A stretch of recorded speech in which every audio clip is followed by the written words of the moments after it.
All right, welcome to The Jig Is Up. My name's Darcy, and I'm actually in person with...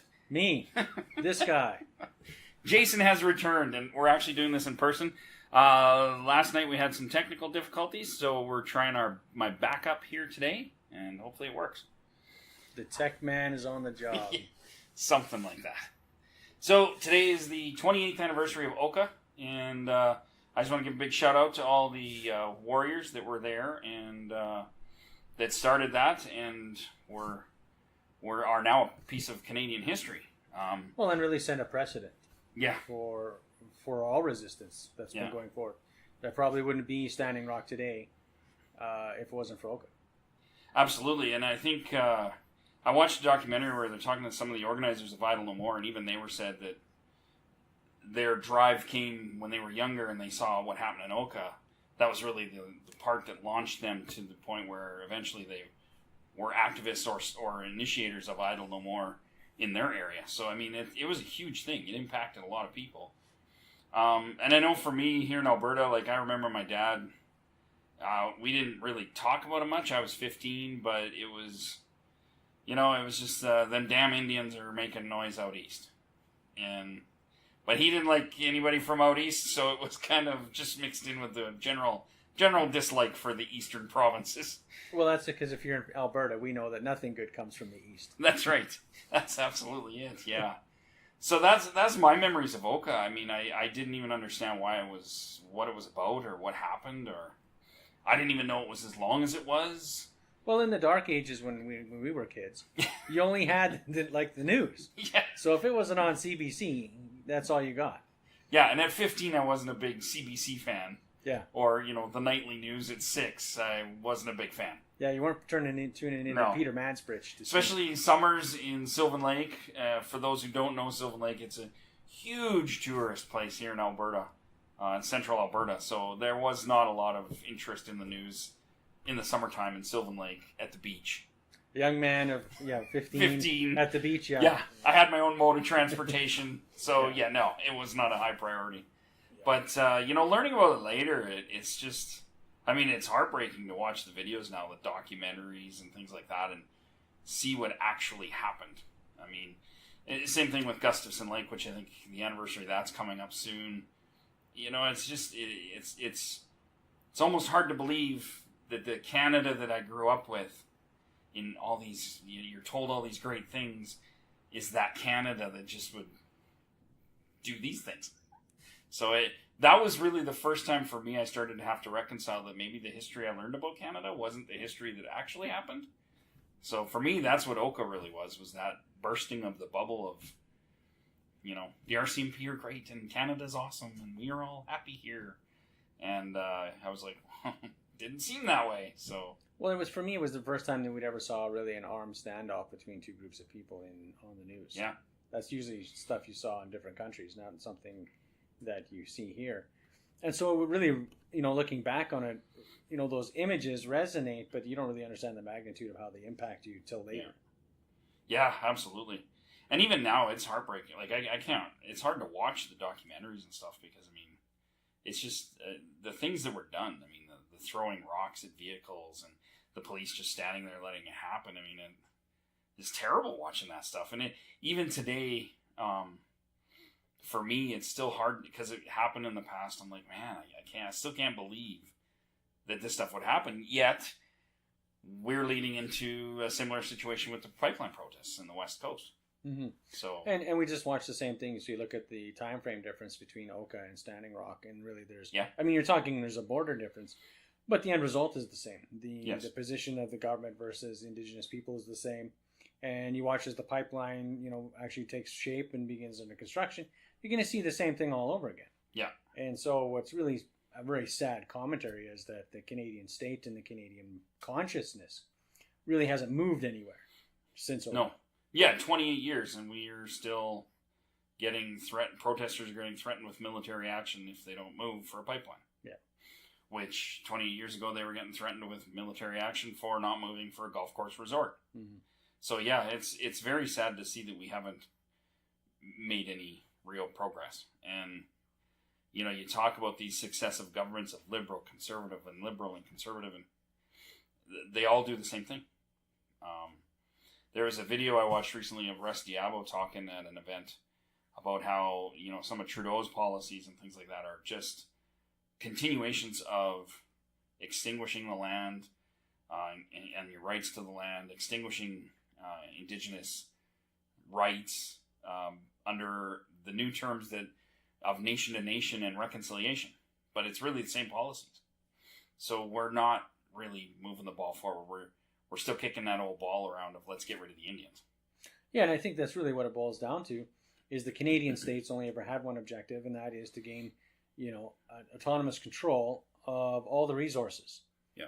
And until that happens, and until basically anyone who holds treaty rights or any Indigenous title falls underneath of the Constitution in that jurisdiction, they're not going to stop because they can't, because it delegitimizes the Canadian state. Yeah. Well, and, we've talked about this before, where if they recognized a nation-to-nation relationship that devalues their justice system, that devalues their government. So on their land that they now claim is theirs, because it's Crown land, they're not going to give up the superiority of that. So it's we're just not going to get there, I don't think, unless there's a drastic change in these governments. But why would they? It's not to their benefit. Well, I think that it would be to their benefit if we saw that the Canadian consciousness as a whole had shifted. True. If the voter had shifted, True. If their education system had shifted.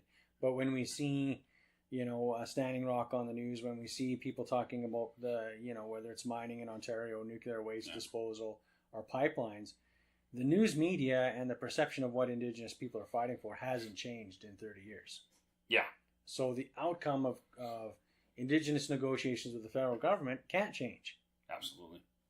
Yeah, and that's true. And I think even now, if you see military action on these pipeline protesters, you're going to see just non-Indigenous people out there anti-protesting the protesters and throwing rocks and insults just the same as you did 28 years ago. Mm-hmm. So yeah, I agree with you. It's not... The whole society of Canada hasn't really decided to move forward with that. And maybe that's where the work needs to be, is with the general population rather than always fighting the government. I don't know. Well, it's a tough thing. It should have been a real catalytic moment.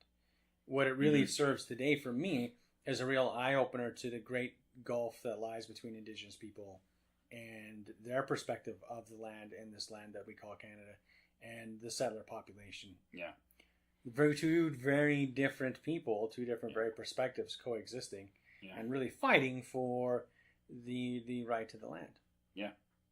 Well, and not recognizing, I guess, the general population of Canada, not recognizing that you could actually share.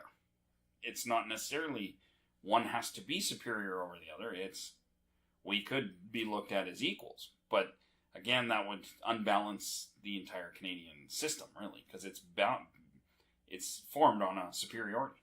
Yeah, on the supremacy of the Crown. The challenge is the Canadian populace, like we've talked about before, won't ever get to that understanding of the Indigenous position because it's not in the government's best interest. Yes. You're not going to see that on a government-sponsored news channel. You're not going to see that in government policy. Yeah. If the government, like we talked about before, if the government can't be moved to fix women's rights and equality in gender under the Indian Act in the year 2018 and moving into the year 2019, then acknowledging land rights and title and equality with treaty rights, we're a long way off of it to get back on that horse. Absolutely. And, you look at the groups that the government goes to, which is the AFN and the MNC. So those are just lobby groups, though. They don't actually have a real say with anybody. But that's who the government's using because they know they pay them. And they get an answer and they can go, see, but we consulted. And I remember with the previous Conservative government, my MP he said, we consulted. We talked to the AFN chief. That was our consultation. We're done. And I think, dress it up however you want, I think the Liberals are the same way. They have the AFN in a room and they have the MNC in a room. Mm-hmm. And they both dance to their song and the government's song. And the government says, perfect. You guys are awesome. we'll keep funding you. Yeah, it's the consulting. It's no different than what the Edmonton Eskimo guys are doing, right? Right? Exactly, Like you talk to the people who are going to give you the confirmation bias that you really like. Yes. And that you really want. Yeah. So you can go back to the people who are heckling you and boycotting you and saying, I don't know what your deal is because I talked to all these other people and they all say I'm great. Exactly. Yeah, and that is exactly what happened. Yeah. Let's not worry about the people that are upset. Let's go talk to the other people that maybe don't even care. I don't know. But yeah. So it's a tough thing, and in 28 years I just think we, as a Canadian society, non-Indigenous society, they really haven't learned or been asked to grow beyond where they were 28 years ago when it comes to Indigenous issues. Well, and I think that's the challenge. We've gone from armed conflict at Oka to trying to settle our differences in court. Yeah. We spent over $100 million, I believe, under the Harper government in winning. Yes. But what did it really change? So we go from Oka to the courts. We spend the next 20 to 30 years in court. We win, an innumerable amount of cases. Yeah. But what really changes? Yeah. And none of that makes it to the national news, other than a news blurby. And so then the consciousness of the Canadian citizen doesn't change. Yeah. The laws don't change then to encourage that greater understanding. And so this is an ongoing buffer of the government trying to maintain the wall of silence, that cone of silence over Indigenous issues, to say, hey, move along, nothing to see here. Yeah, exactly. Well, and I mean, you look at court cases where we have one. I mean, the Daniels case. But what's really changed since then? So the current Liberal government's doing a little more funding. But the Daniels case wasn't about funding. It was about recognition. But there's really no more recognition. All they've done is go to the current Métis organizations that were there, that were already their favorite, and said, we'll give you more money. Well, that wasn't the principle that Daniels was fighting for 20 years. Was more funding for the MNC and its affiliates. So even with that victory, the government's still saying, well, if you don't like what we're doing, just sue us. We've put some money into the court challenges program. So take us to court. So you win, and then you say, okay, now take action. Nope. Take us to court. Mm-hmm. So that 20 years later, you win again, and they go, oh, well, take us to court again and make us do it. And so how many 20-year court cases are we going to go through here? Well, then that's just it. And so we see that, and I think that's where you're really looking, is people 30 years now, after we realized armed conflict at Oka didn't really resolve anything. We go to 30 years later, we realize the court doesn't really solve anything. Yeah. So are we going to go back to armed conflict? Yeah. Because it really seems to be the only message that they understand. Yes. If you're looking at the amount of troops that were deployed and personnel that were deployed at Oka, you got to wonder at some point if that's not really the only thing that they understand. Absolutely. And it's a sad thing. I mean, to think that you'd have to take up arms against your own government simply, and not because they're doing anything violent towards you, other than you simply want your rights recognized and respected. In order to get that, you got to go take up arms. The rights that they agreed to at some point, but they never lived up to that. So it's a sad reality. But it really is. But that is the history of colonialism. Yeah. You could go look at British history, French history, the Dutch. It doesn't really matter. If the people hadn't revolted at some point in each one of those societies, they wouldn't have these civilized European countries that they have today. That's true. Look at the French. Yeah. They had to overthrow. Absolutely. And so that's very much the model that the Canadian government works on, and we see that very much when you go across the south of the line there. Yeah. Our American cousins are much more ready to pick up arms in defense of what they feel are their rights. Yeah, as long as it's not Indigenous, though. The Indigenous are not allowed to use arms. Yeah, that's right. Militias will go support a cattle rancher in Nevada, but they won't go support the Indigenous at Standing Rock. So, it's a sad reality of our life here. And I mean, I've been really trying to pay attention a lot to the governments or even just general the way people are talking and things like that, the language that's used. And a lot of conversations I hear about between non-Indigenous people or from the government is very much with no relevance to Indigenous people. Like, the history of Indigenous people here is not even considered part of a conversation. So, I listen to podcasts and they talk about, the history and blah, blah, blah, and they talk about history. But I don't know if they purposely do it, or they just don't It's just ingrained in them not to do it. But it kind of writes out Indigenous history as not part of this history. So Canada's history has nothing to do with Indigenous history. It's two separate things. And I've just noticed that a lot in the language, and I think that's a huge barrier, because people just don't even consider an Indigenous perspective at any point in time. But even when you talk about history. Yeah, but in all honesty, what about Canada has to do with Indigenous people? That's what I mean. Canada was formed by settlers. It was formed partly by the Metis people who liaisoned. Yeah. And the fur trade. But really, Canada as a state, as a country, is a European settling this land. Yes. That really doesn't have anything to do with Indigenous people. Yeah. And so that's the narrative they stick to. Yes. And they don't. So you're stuck with that narrative. There's never the conscious understanding or the conscious teaching that there was another group of people who lived here. Exactly. And were thriving. Yeah. They weren't just nomads wandering around. They actually had economies. They actually had trade routes. They were thriving. Mm-hmm. And in fact, they had cities in some places.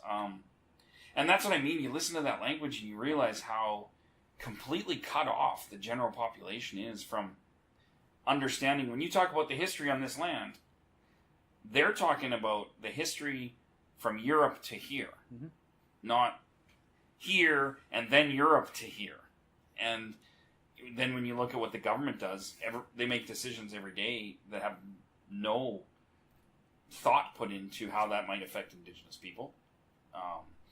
Saskatchewan government shut down the bus service, and that really affected Indigenous people in communities that need that bus service. Mm-hmm. Now we got Greyhound shutting down, which is an even bigger kick. That's a bigger kick, yeah. And that's going to hugely impact Indigenous people. Mm-hmm. And, is the government involved in those conversations? What's going to be done? I don't know. How are we going to deal with these issues now? I mean, there's people in northern communities need to get places for healthcare, and they can't. So, are the provincial healthcare bodies going to pay for taxis for 500 kilometers? Well, I think it goes to show, though, the colonial model of economics is that the majority of the money has to go to service the majority of the people. And more, those people are living in urban centers. Yes. Which means, by definition of the model, that if you live in a remote place and you live on the land, you're going to be marginalized. Yeah. And as Canada's economy continues to struggle and become more urban, it's going to be that prejudice and that gap's going to widen. Yeah.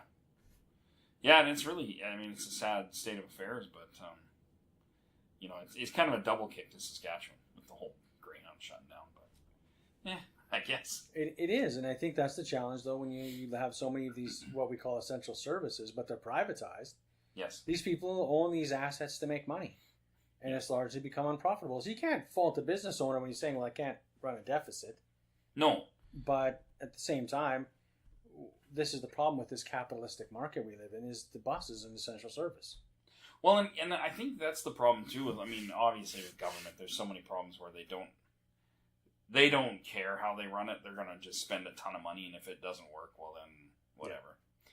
So you look at, the Saskatchewan bus service. There's probably 100 different ways that you could have made that more efficient or less costly, but still provide a service. But they just, if we can't run 52 buses, well, then we're not going to do it at all. And that's kind of the government mentality. Is it's all or nothing. And if we can't have a huge bureaucracy behind something, then what's the point of having it? So it's pretty sad. And then lately I noticed, I was out in Regina a couple weeks ago at the camp, and I noticed that the Saskatchewan, they did meet with the Justice Minister and a few other MLAs, I think, after I was there. But now the Justice Minister came out and said that until they show good faith of removing their camp and leaving, he's not going to meet with them, because he needs a show of good faith.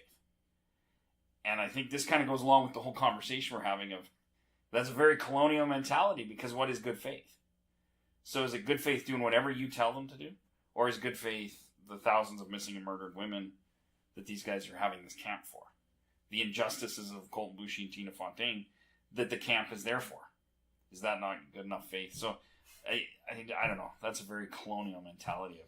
But it is, and again, just reinforces, though, that they have this, crown to citizen mentality. And once you're a politician, you are on the side of the crown, the government. Yeah. Everyone else is a citizen, and you got to toe the line. So it always is on the onus of the citizen in the British system to, give the government that extra leeway. When in all reality, what good faith should we be showing the government in these cases? Exactly. None. We did show them good faith. We let the government do due process. We let this court system take its course, and it failed. Completely. And now that these people are doing their level best to bring some accountability to the issue, the best response from the government is, we need more good faith. Exactly. And that's the problem. And I mean, that's where you see all of this nation to nation talk doesn't exist. Yeah. It is just meaningless words to them. It's smoke and mirrors. It's great politics to get reelected. Exactly. It's sound clips on the news, and they can smile and shake the hand of the AFN and the MNC and talk about nation to nation. But what does that mean? It doesn't actually mean nation to nation. Well, it's like anything in legalese. It means whatever you want it to mean. Exactly. And in this case, it's going to mean whatever the government of Canada wants it to mean. Which really means government to lobby group. Yeah. And, their land plan right now where they want to convert the reservations. I mean, this is the same land plan they've had for years, for decades. No, you can have total control as long as you go to a fee simple process. You agree to hand out these lots to everybody, and they own that lot, and there's no communal property anymore. Because that ends the reservation. Mm-hmm. And once you've done that, now 20 years later, guess what? We can buy and sell all of that land now, and Canada owns it all. Canada has authority over it all. Well, it'll trade all back into private citizens' hands. Exactly. Which is what they want, because it falls under the tax, falls under the provincial government, and does all these things, which is what they want at the end of anything, is the assimilation of all Indigenous people off of those lands back out from under treaty and under the Crown. Exactly. And I had talked to a fellow who did some history up in the Conklin area. He actually talked about how they did exactly that in Conklin. At one point in time, the government of Alberta said, holy crap, there's some Metis dudes, people hanging out over in the bush over there, and they're not paying taxes. They're living off the land for free. Oh my God. So they went over and they said, okay, we're going to divide this all up in lots, and we're going to give you a lot. I think it was like, we'll give it to you for $1. So everybody's like, great, I'll buy this lot. But what they didn't tell them is that they would have to then pay property taxes, and they would have to. And as soon as the tax bills came, of course, people are like, well, I don't make a living because I live off the land, so I can't pay my property tax. And the government went, oh, well, I guess that land comes back to us now because you forfeited on your taxes. Now that property's ours. And here we are years later with a housing crisis in Conklin, where people can't even get lots because now they're $300,000 for an empty lot. And you're sitting there going, well, but we gave the land to the Métis, and they gave it back to us. So I think that's the same thing. They're hoping that they do all this and they give it out to people, and then they can't afford it, so they forfeit. They either forfeit or they sell it into the private world, and it just comes. Which happens it's inevitability in a lot of places. People have to move because of work. People die, and things can't adequately get passed down. There's reasons for that to happen. And it's not necessarily some real subversive thing from the government, but the government knows what due process will take place, and they're willing to wait the 10, 20, 30 years, quite clearly, for this game of attrition to make sure that all Indigenous people move off and that land comes back under Crown control. Absolutely. And once it's in a fee simple process, really their job is done. Because they're not even going to hold their breath. They just know one day that land will be sold to non-Indigenous or whoever, and it will be just in the public domain like all of the other surveyed land in this. And then so will the Indigenous person living on the land. Yes, they will be enfranchised, and they will be a Canadian, a good Canadian now. And that's the process they're pushing on people right now. And I mean, we had Rachel Snow on the show, and she talked about that. I listened to Rusty Abbo talk about the exact same thing. And, like he said, you can dress it up however you want, use all these terms, do a 10-point reconciliation system that the Liberal government's come up with now. You can split INAC into different parts, but it's all the same. And it's all with the extermination of rights to land. Yeah, it's a big circus show. We got a 3-ring circus going on. Well, 2 rings now. two-ring circus going on. And we got the, they're wheeling out all the ponies and all the show and all the circus acts to sell this. Absolutely. And the worst part for me is that groups like the FN and the MNC, they don't really care. They're getting paid. They make their money. So they're just going right along with it. And to not look 40 years ahead and go, oh, geez, this is going to have dire consequences. I mean, obviously they're not doing that. And I don't know how people can't see how those organizations are totally colonized, completely colonial controlled. And how that kind of leadership isn't traditional leadership. It's not traditional governments. Yeah. We see that it's really colonial style politics. We have people who say they're indigenous in these organizations who are really just out to get reelected for another term. Yeah. So they can collect that paycheck. They can sit in that office. They can travel, like we've talked about before, on those really good budgets. Yeah. With that kind of money, and to really do what? Exactly. We talk going back to the Daniels case, for all the money that the MNC's got, who's getting real health benefits? Yep. Where's your life insurance? Where's your kids' dental? Yeah.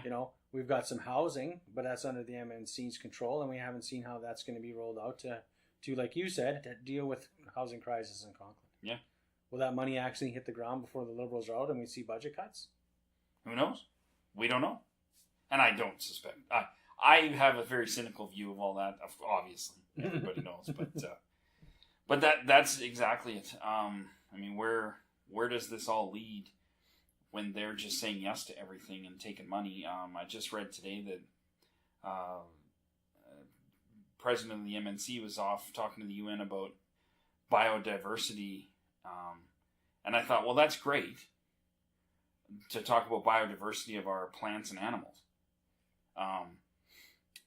But did he get approval from his members to fly off to the UN, which is in a fairly expensive city, go to a special thing, stay at the big hotels, eat the fancy dinners, to talk about biodiversity when his people at home are having housing crises? Is that really what... Because for me, I would have a hard time with that, personally. You're supposed to lead people, but you're off talking about biodiversity, which is a great topic, but in the grand scheme of Métis issues, I don't think it ranks high. I mean, biodiversity is great, but how do you go hunting in Conklin when industry owns all the land around you and you can't fire your gun around industry? Well, or the thing is, did they go to the UN to show how much pressure the Canadian, ecosystem is under, and that we're rapidly losing all of our biodiversity to do the foresting processes? Yeah, I doubt it. No, Did they go there to chastise to the UN our logging practices, our reforestation processes, our forest spraying policies, the endangered caribou? Yeah. Probably not. No. You don't see the report where they come back and say, oh, yeah, I got this endorsement from the UN for all the crap they're doing wrong. Exactly. Well, and the extinguishment of hunting rights in Saskatchewan, of Indigenous people. I mean, what are you not fighting? Why are you in Saskatchewan fighting for those rights? I mean, if you're the head of a national organization and part of your national organizations lose their rights and you're not in that province fighting for it, what are you doing?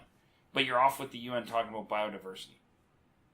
Like, that's lovely. And in a world where we all had our rights and we all had recognition and we all had these things and the Canadian government recognized us as nations and respected us, let's go off to the UN and talk about biodiversity then. But we're so far away from that being really, truly a day-to-day matter for people. I mean, there's so many people still in survival mode, let alone, let's go talk about biodiversity. Mm-hmm.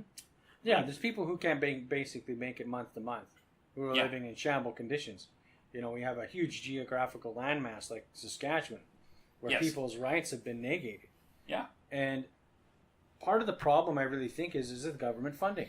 Anybody who has any, knowledge of how these nonprofits work, is that you can only spend the money on what the government allocates it for. So the MNC had an application in to get funding to send a representative down there and spend all that money on the government's dime to do that, and the government approved it. Yes. And so they had to spend it on that. Yeah. But again, it's about priorities. It's about saying, okay, so what's the purpose of these organizations?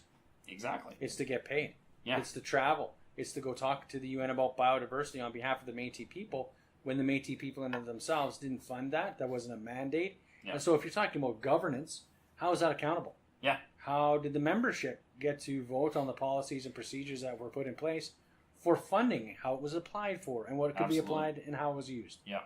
Well, I mean, the memberships in these provinces don't even get to vote to elect them. Yeah, I guess. Why would they get to vote to say where he goes and what he does? I mean, but it's the ridiculousness of these colonial organizations claiming to be governments, and they switch between whatever works for them. For example, I'm trying to set up a thing in Region 3 for a all candidates forum, where Métis Nation of Alberta members can come and they can ask their Métis Nation candidates questions about, well, what do you feel about this? What are some issues? What a novel concept. Right? I mean, it only happens every 4 years on a municipal, provincial, and a federal level in the government of the Canadian system.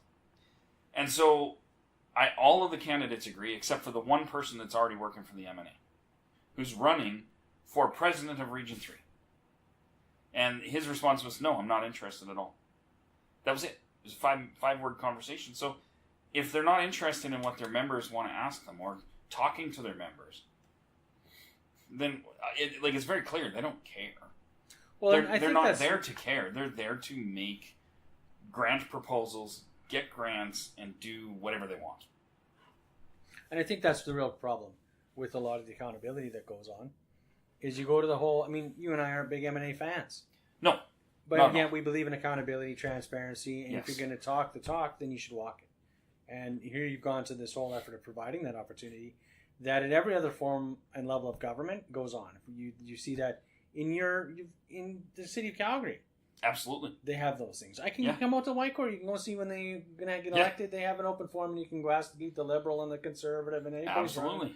The Communist Party guy. They're all there. Exactly. All the mainline guys and the crazies. They're all there in the same room and you can ask them the questions and find out what flavor you love best. Yeah. But somehow we talk about accountable governance and we talk about transparency and how the MNA says it's real governance. Yeah. But yet when it comes to doing real governance things, according to its model, the people who are in charge say, well, no thanks. Exactly. So there's no accountability on where they travel, how they travel, where they spend their money on their expense accounts. There's no accountability on whether they even show up to answer questions from their members. They don't care. Like, his response was, no, I'm not interested. Well, how can you not be interested to talk to your members? Because I'm not doing this because I'm a member. I'm doing this because I want their members to talk to their candidates. And I think it's really sad that I'm the one organizing it, to be honest with you. I mean, we've said this before on other podcasts, if the MNA was accountable, if the MNC was accountable, transparent, and offered this information to their members, we wouldn't even have a podcast to do. Maybe we'd interview Métis people. That's what our podcast would be. But the truth is because they go, no, not interested. They're not accountable on any level. They don't talk about their budgets. They don't talk about their spending. They don't talk about what they are, how they work, what they go to, what they're for. So when you and I sit down and we go through their budget line items, we talk about travel. Yes. But we're talking about it from an outside perspective because their doors are shut. Absolutely. If they were, like you said, coming out and telling us what that was going for and why they did that, we'd have a very fluffy show. Absolutely. And they don't even have to tell us. Tell your own members. Yeah. But the members can't get that information. No, and they don't even get return phone calls. And so it really strikes me that when you create the opportunity to have an all-candidates forum, which every riding, every region, anybody who's running should be attending and should be promoting and should be hosting. Yes. It shouldn't be an anomaly that you did. Exactly. It should be the norm. Yeah. Because that's how due process works. Absolutely. At the very least, you think the person who's in office trying to get reelected would be coming down to sell you the bill of goods and what they're going to do for the next 4 years. Exactly. And they're like, no, I'm good. I don't have to tell you what I'm doing for another 4 years. I didn't tell you what I did for the last 4. Yeah. Well, he's been vice president for how long? And yeah. So there's that level of arrogance where I think they believe that, no, it doesn't matter. I'll just win.